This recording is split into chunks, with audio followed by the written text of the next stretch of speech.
खबर शामिल करते हैं बैनुल अक़वामी मंजरनामे से। चीनी सदर शी जिनपिंग ने वबा से निपटने के लिए अफ्रीकी ममालिक को 1 अरब वैक्सीन देने का ऐलान कर दिया। चीन 60 करोड़ वैक्सीन बराह रास्त फ्राहम करेगा, 40 करोड़ वैक्सीन दीगर ज़राए से फ्राहम की जाएंगी। दुनिया भर में ओमिक्रॉन के केसेस सामने आने का सिलसिला भी जारी है। अक़वाम मुत्तहिदा के सेक्रेटरी जनरल ने जनूबी अफ्रीका पर सफरी पाबंदियों की मजम्मत करते हुए कहा, दुनिया को कोरोना की नई किस्म से मुतल्लिक आगाह करने पर अफ्रीकी ममालिक को सजा नहीं मिलनी चाहिए। अफ्रीका में गैर इखलाकी हद तक कोरोना वैक्सीन की कम फराहमी की जिम्मेदार वहाँ के अवाम पर आयद नहीं होती। अमरीकी सदर जो बाइडन ने कोरोना की नई किस्म आने के बाद लॉकडाउन ना लगाने का इंदिया दे दिया। उन्होंने कहा कि ओमिक्रॉन तशवीश का बायस है, लेकिन घबराहट की वजह से नहीं।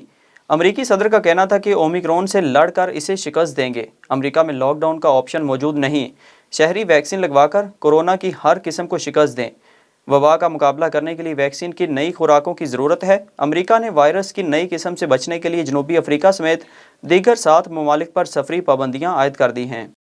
यूएई हुकूमत का पेट्रोलियम मसनूआत की कीमतों में मामूली कमी का ऐलान। रिपोर्ट के मुताबिक दिसंबर के लिए सुपर 98 पेट्रोल की कीमत 2.8 दिरहम से कम करके 2.77 दिरहम कर दी गई है, जबकि स्पेशल 95 पेट्रोल की कीमत 2.69 दिरहम से कम करके 2.66 दिरहम हो गई है।